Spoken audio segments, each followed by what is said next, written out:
find your passion and somewhere where you can combine the things that you love into helping those around you grow. Welcome to the Vet Life Reimagined podcast. I have the amazing Dr. Valerie Marcano today. In this episode, I love when she said she wanted to feed the world. You may think that sounds kind of odd for a veterinary career, but that's part of being a poultry veterinarian. This is a chicken farm, and we're the chickens. Yeah, with you so far. Her mom is a veterinarian in the Caribbean, and Valerie was exposed to a vast number of possibilities on what a veterinarian role could look like, which made her a passionate expert and built a nonprofit organization called Pawsibilities. Pawsibilities is a community platform for empathy and collaboration, striving to create a diverse and thriving veterinary profession. Her journey and mission are inspiring. Also, if you're looking for a great cause to donate to this Giving Tuesday, Pawsibility and Valerie have a special promotion going on. So please check out the links in the description below to learn how you can give back. And now to our conversation with Valerie.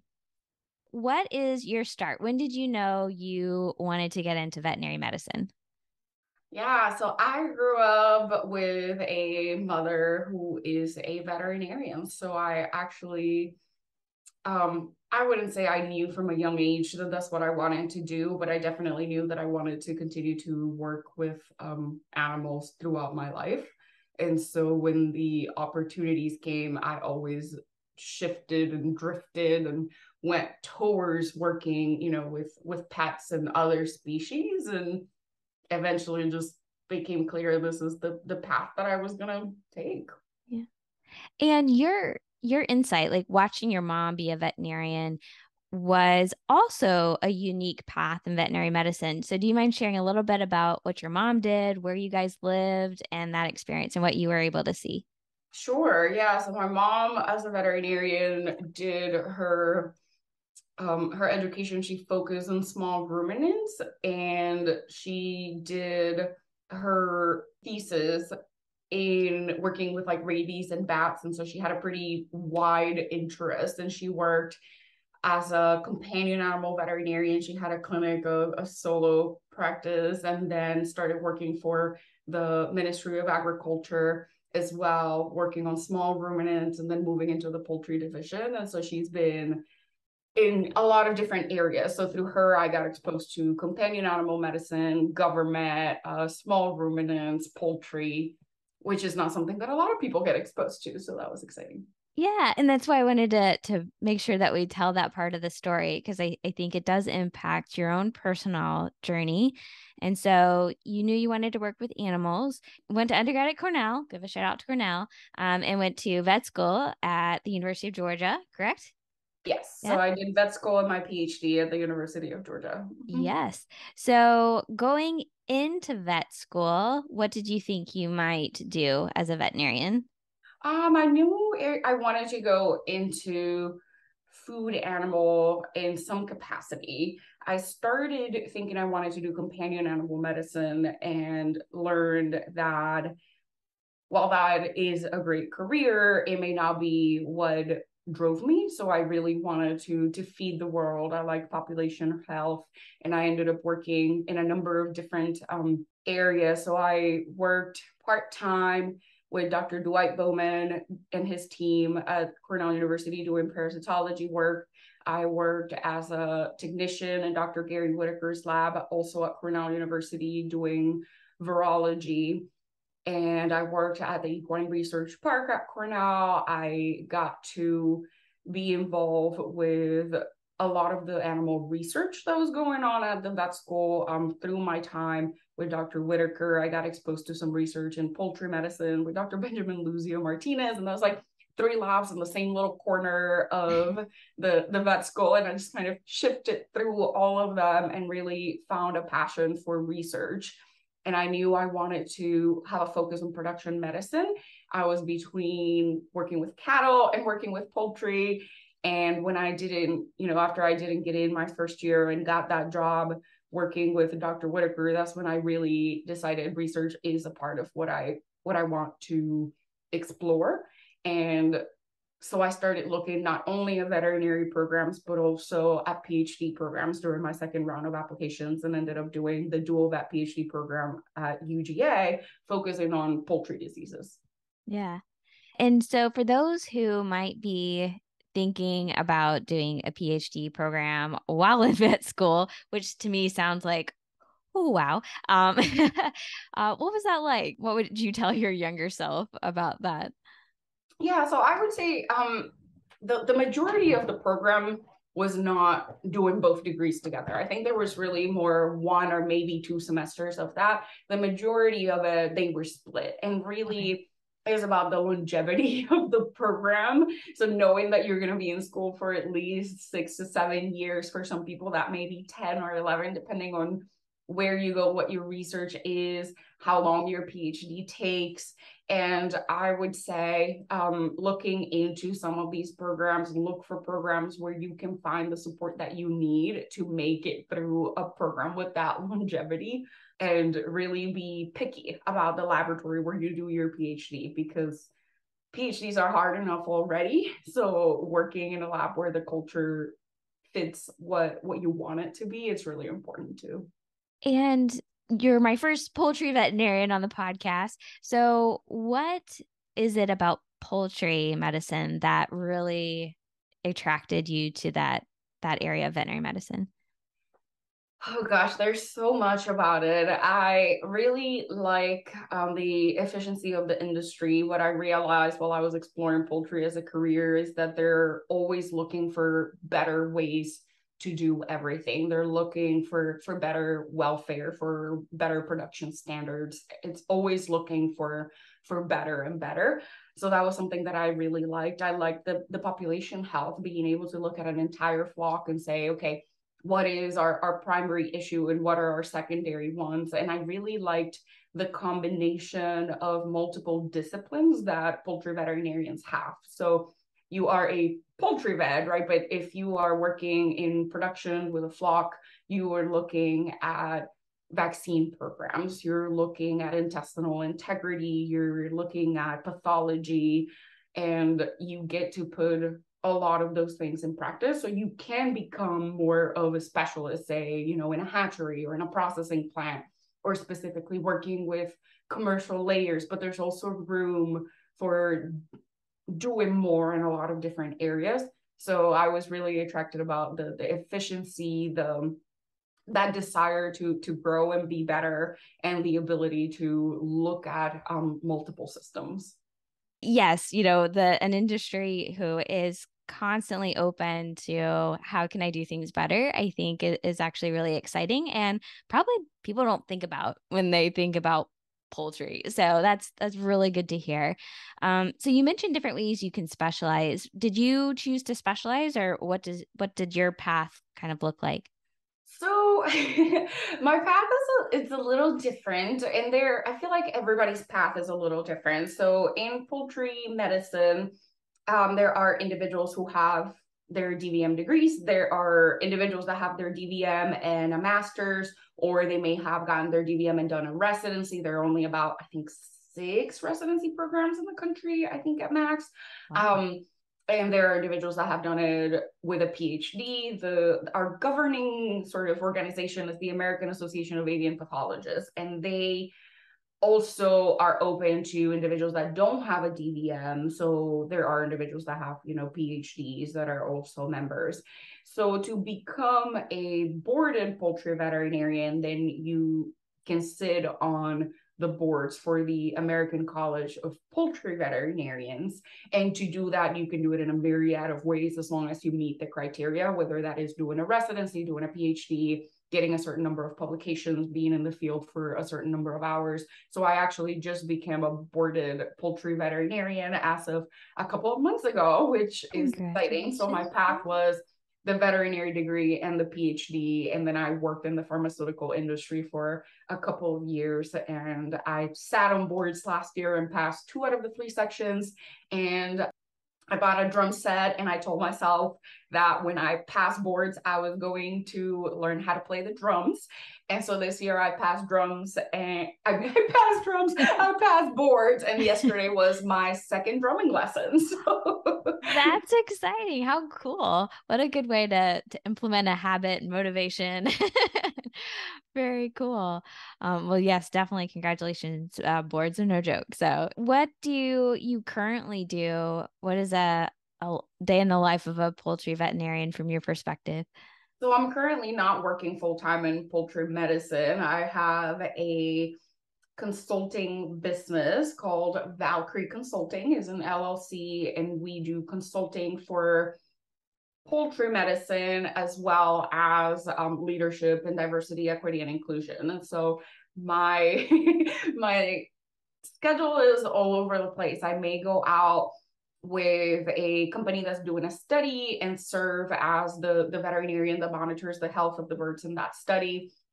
Or I may be helping a client with welfare assessments or data analysis, or I may be going to consult with a group that wants to learn more about the basics of diversity, equity, and inclusion. Like I talked to a group of recent grads this past weekend and did, basics of DEI. We went through cases and talked about what are some strategies for inclusion and belonging in the workplace. So I'm doing consulting in a little bit of everything. I'm very passionate about access to veterinary medicine. So I do some of the low income or mobile vaccine clinics. So I do a little bit of everything. Yes. And oh my goodness, my head's going so many different directions. I'm trying to figure out where to start. So that's fantastic. So I do have a question. So this is an LLC. So you're a consultant and you're able to put all of your passions into this LLC. So as an entrepreneur, you formed your own business. What are some of the biggest challenges you have found in being this type of business owner? Yeah, for this one in particular, I'm still starting, so I don't have as much advice, but I did start the nonprofit Pawsibilities Vet Med, co-founded it with my husband, officially launched in 2020. And that has been a lot of self-learning in terms of growth and self-marketing and what is the need and how do you meet that need. In that sense, we were fortunate to have a group of people around us that supported us through the process of creating a nonprofit, establishing an advisory board and a board of directors, and getting into the rooms where conversations were happening, so that we were able to talk about the nonprofit and about our goals and about where we wanted to go. And that has grown significantly. So Pawsibilities has been a big learning experience for me, and that is some of the same skill sets when you start a business, right? Whether it's a not for profit or a for profit business, is building your brand. So who do you want to be? What do you want to accomplish? I'm fortunate enough to have built a network. I always joke that my superpower is networking and building that network, that community, those connections. And I was talking to one of my mentors today about what are my goals, what is my statement, my purpose statement, and what I came up with. And that's literally just today is creating spaces of health and belonging. That's what I aim to do, whether that is with the nonprofit or with the LLC or in any future endeavor. So find your passion and somewhere where you can combine the things that you love into helping those around you grow. Yeah. That is beautiful. I love that. So on that note, what is the start of Pawsibilities? What was the why behind it? How did it get started? Yeah, as I grew up in the Dominican Republic, so I was born in Florida, and then I lived in the DR with my mom and my siblings. And my mom is very involved with the veterinary community there through the veterinary college, and I grew up with a lot of individuals who were veterinarians around me who looked like me. So there was no time during my childhood where I thought to myself there wasn't there was a career out there that wasn't for me or that I couldn't do. So when I was 14, I moved to New York City. I moved in with my aunt and they didn't have any pets. And so at that time, I started going around trying to figure out, where do I get to touch animals? Because we were living in New York City in the Bronx. And so I needed that. And I went and worked at a pet shop in the Bronx where the owner was a Black man and certified veterinary technician. And the whole staff was very diverse and they were very supportive. And I spent a lot of afternoons there learning. And at one point, they said, we know a veterinarian that you can work with if you want to do a little more medicine. And of course, at this time, I still wasn't thinking like, I'm going to be a veterinarian when I grow up. I was just like, I miss animals. Oh my gosh, like I need some time with animals. So I got to work with Dr. Julie, our butler, may she rest in peace, who was an amazing veterinarian in Manhattan. I got to work with her for a few years. She also happens to be a Black woman, right? So here I am, 17, finishing up high school. Everybody around me looked like me. So I had no issues thinking that I didn't fit in somewhere. That had not crossed my mind. I went to an international high school. The Bronx was pretty diverse. The Dominican Republic has a huge tourism industry. I have cousins that are half Italian, and I had neighbors from the Czech Republic and who were from Germany and from Haiti. So I grew up in a pretty diverse environment. So then I went to undergrad at Cornell University, and I lived in the International Living Center. And there, things were a little bit, like at Cornell in general, things were a little less diverse. And as I continued to go through the path of animal sciences, the more we got closer to vet school applications and to applying to schools and graduating from undergrad, the less people like me that I saw around me. Even going through, vet school and my PhD, again, it's like every level, there was less and less and less people that looked like me. And at that same time, I noticed that a lot of the people around me didn't have the exposure that I have to different careers in veterinary medicine, right? Like what a poultry vet does. And if you work with small ruminants and with cattle, lab animal veterinarians, these were all things that I got to have experience with. And realizing that a lot of my classmates in vet school may not have known about it, I just kept thinking like there's got to be a way to expose more people to veterinary medicine, to keep them in the path to joining this profession, to supporting them through it, learning about things like burnout and compassion fatigue and a lot of the difficulties in coming into this profession and sticking with it. I just kept thinking, what is the way to do that? And realize that a lot of the privilege I had came from seeing people like me and from having mentors that supported me through that journey. And that's what I wanted to provide to others. So at that time, with my husband and a few friends, we started the idea of Pawsibilities Vet Med, a platform in which individuals could see people who were like themselves, could build networks, build a community, find each other, find mentors, and have access to professional development resources, to any kind of resource out there. And at the time, we were going through a lot. I was trying to finish my PhD, going back to vet school. My husband was finishing his PhD, starting a postdoc. There were some health issues involved, and it got to be a lot. So we paused it. And then as we finished schooling and started full-time jobs in 2020 with all the social unrest and the whole COVID pandemic, we decided to go ahead and start it. We had a few people within our networks that had just said, when you're ready, call us. And so we did. I just said, let's just do it. Let's see where it goes. And now we have this online platform. We have over 300 people on it from over 40 states, veterinarians, veterinary students, vet tech students, vet assistants, hospital managers. We're starting a whole area specifically for mental health professionals that work with individuals within our industry. And now that we have that baseline, we're looking to expand. So our Giving Tuesday campaign this year is going to be centered around opening the platform to a broader audience. So looking at individuals 13 and older, because until now we didn't have the safety tools in place for us to feel comfortable enough having minors on the platform. But we realize people want to come into vet med at such an earlier age, and that there are a lot of groups out there already doing outreach to those groups. So what we want to be, our goal is to be a pipeline, a funnel, a community, right? Where when you go out and do these, Vet for a Day and Vet Set Go and all of these different programs that are out there, at the end of it, there's a place where they can say, if you're interested in continuing to be a part of this community, this is somewhere where you can join, right? Like you can join and just passively be aware of everything that's happening over the next few years, or you can join and actively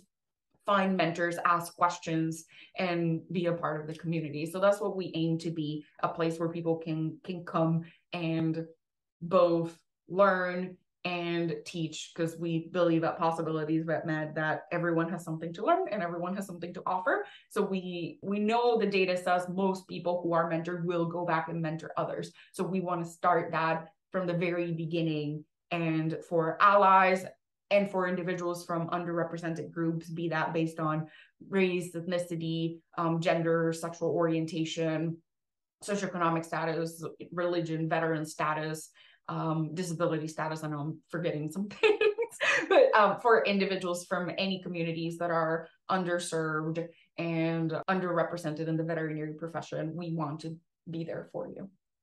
I love the mission about reaching out to children and, trying to kind of give people more of your experience, surrounding them with the vision of anybody can be a vet, no matter what you look like or different abilities, just being able to see different types of role models and examples and mentors, like you said. So I've heard people talk about it. I haven't seen a whole lot of people actively find ways to do that. So thank you for that. I think that's really intriguing. And what we want to do is build, again, that community of belonging, right? Creating these spaces where people feel like they belong. And so we put a lot of effort into growing that beyond veterinarians. So there are not a ton mentoring groups out there, and the ones that are out there primarily focus on veterinarians. Mm-hmm. And that's okay, because that is needed,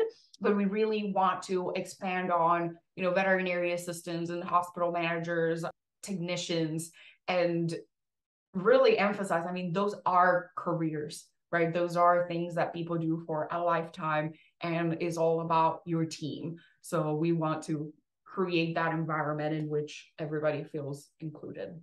Yeah. Speaking on belonging, because you mentioned that was one of your whys and values. Can you speak more to that regarding our profession? Are there things that you're seeing, or maybe ways you know that there could be improvements, going back to trying to make things better? What are your thoughts around that?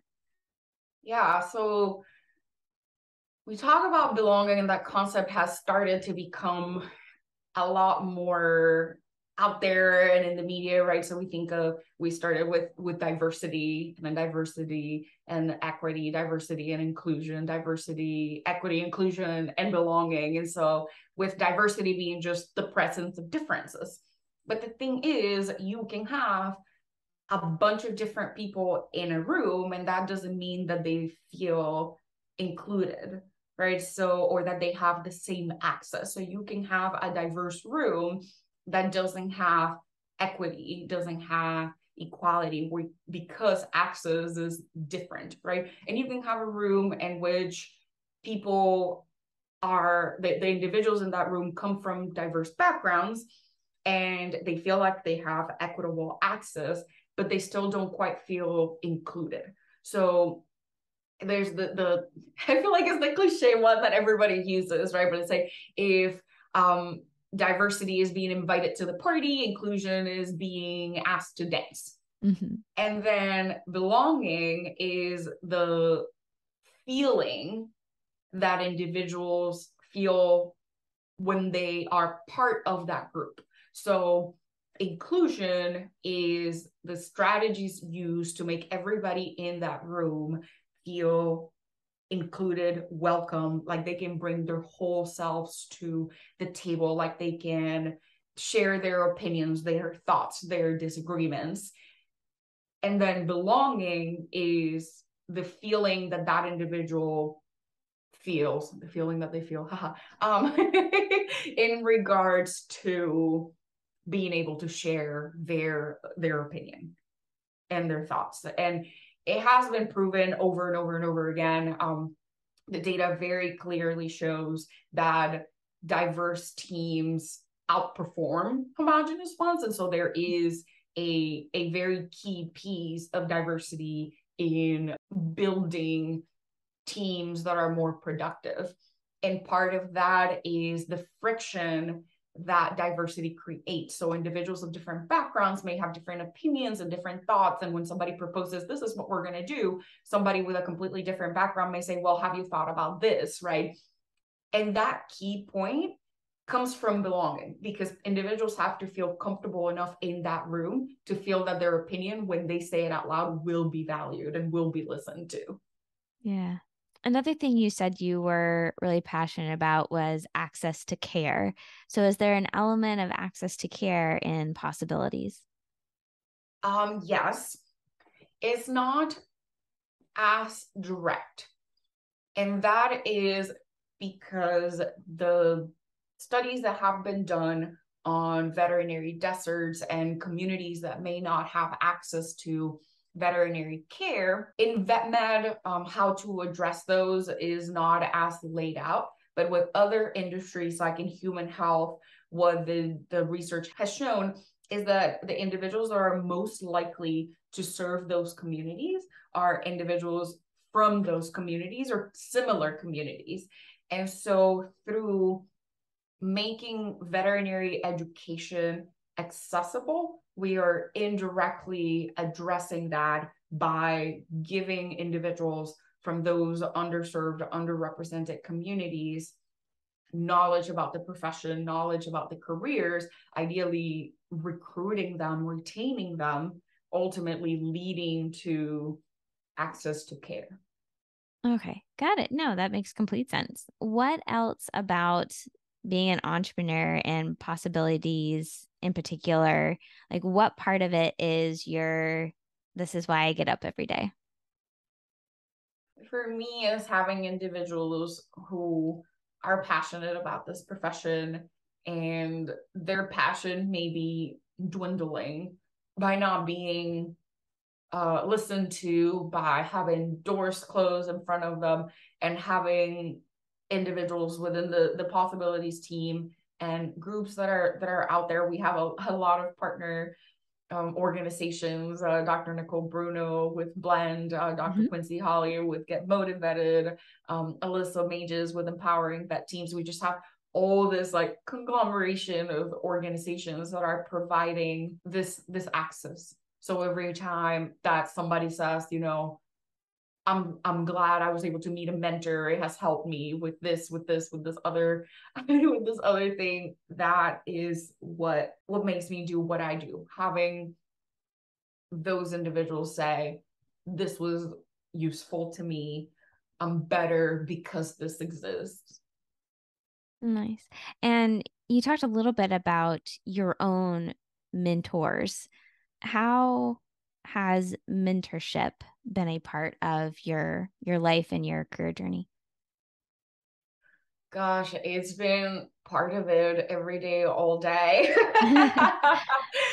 So I have a village of mentors that I've very carefully established. I've been drawn to them over the years, from individuals that have read my essays for vet school applications and worked with me on how to word certain things, to individuals that I call when I'm trying to start my own business and say, hey, like, how do you do some of these fees? How do you word some of these potential offerings? And I've been doing that so much more in the last couple of weeks as I figure out how it is that I want to launch all of this and how do I want to do it. It came in, it was very important to me when we were starting Pawsibilities, and we needed to have more perspectives than just our own.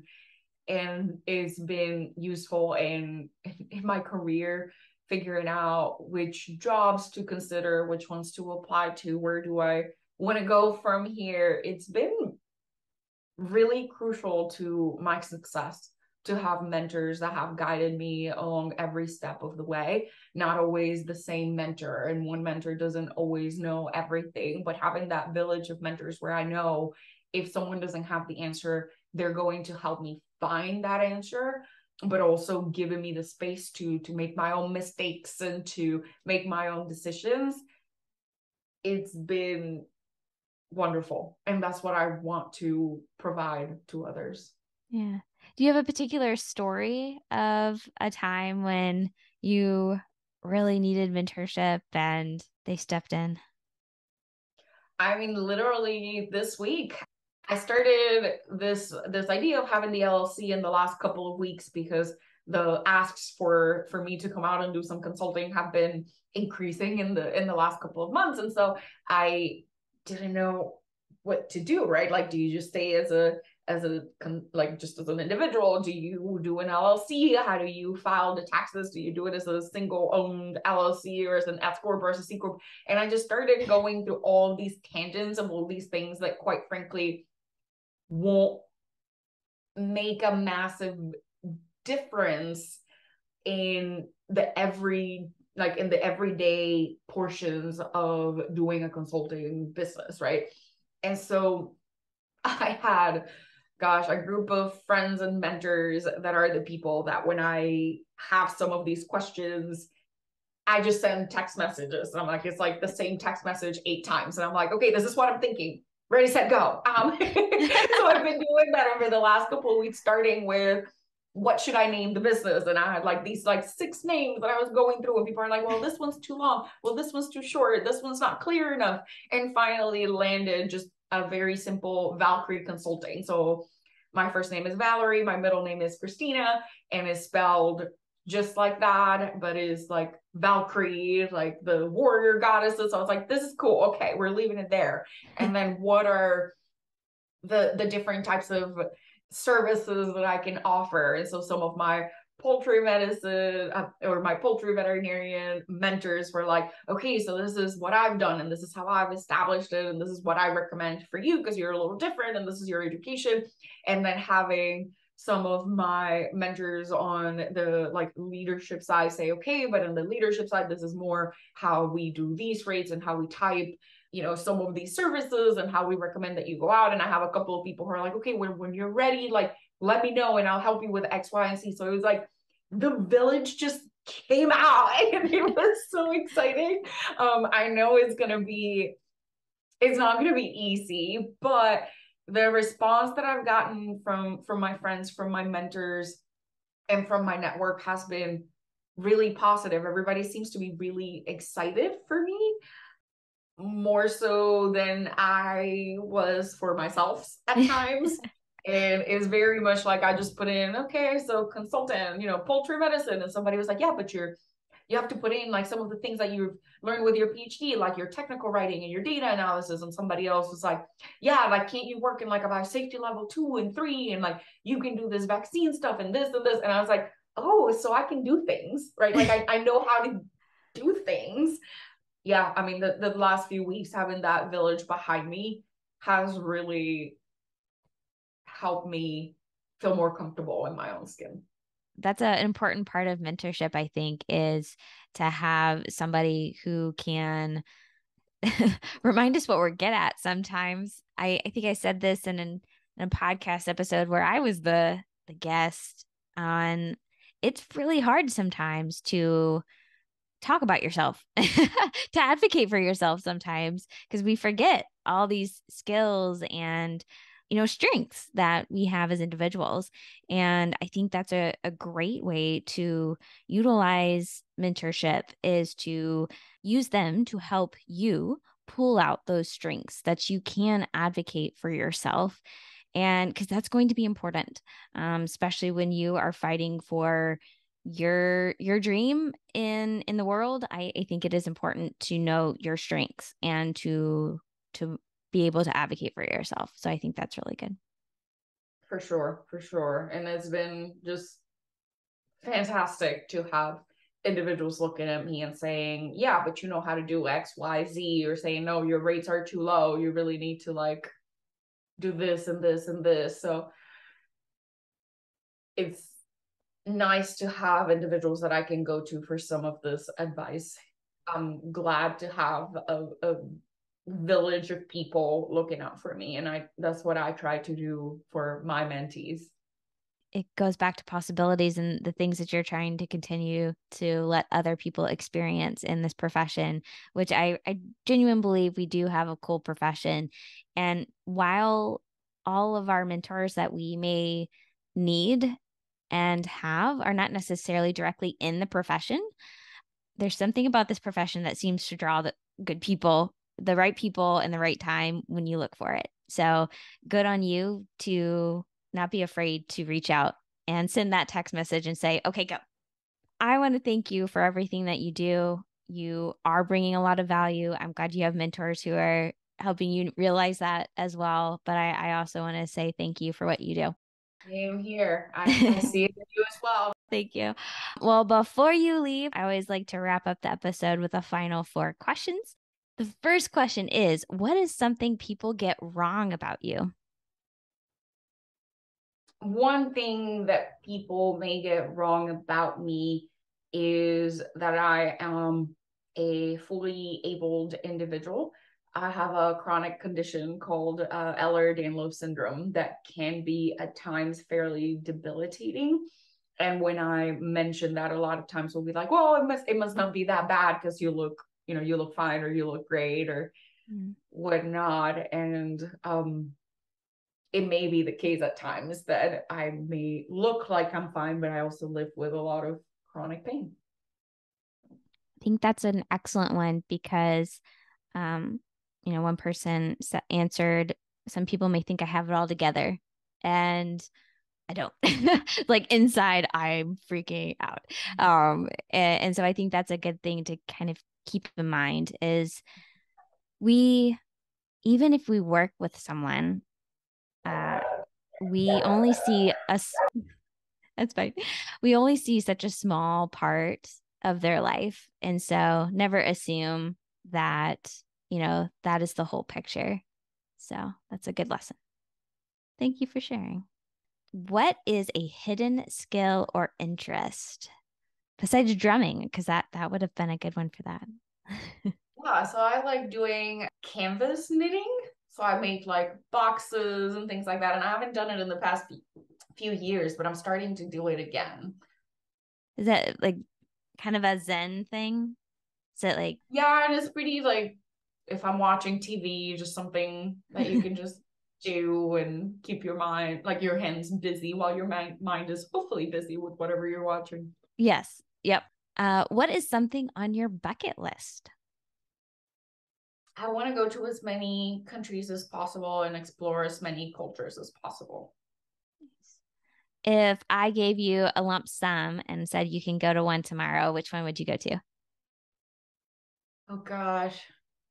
Well, I've been to a lot of countries. Like for someone my age, I think I've been to close to 20, and we're going to Korea in November. Oh. Somewhere where I could go like tomorrow, probably Greece. I haven't been to Greece and I really want to go. That one's on my bucket list. Yes, it is beautiful. Love it. What is something you are most grateful for? My mentors, the village of people that I've developed that support me through all of this craziness. That I think that's my most valuable asset. If you also want to be part of the Pawsibilities mission and want to give to this organization, don't forget that on this Giving Tuesday, there will be a special way for you to give back. So follow the links in the description below so that you can give back to this organization. I hope you really enjoyed this conversation with Valerie. I always enjoy that you're here with me and enjoying this journey together. Please, if you liked this episode, make sure that you share it with someone you think would appreciate it. And please make sure that you're follows and subscribe to all the fun platforms, whether you're listening on the audio or on YouTube. And I always try to make this valuable for you. So please let me know how I can make it even more valuable. I have ideas for guests. You want to be a guest? Let me know. I hope you have a wonderful Thanksgiving with your family. And until next week,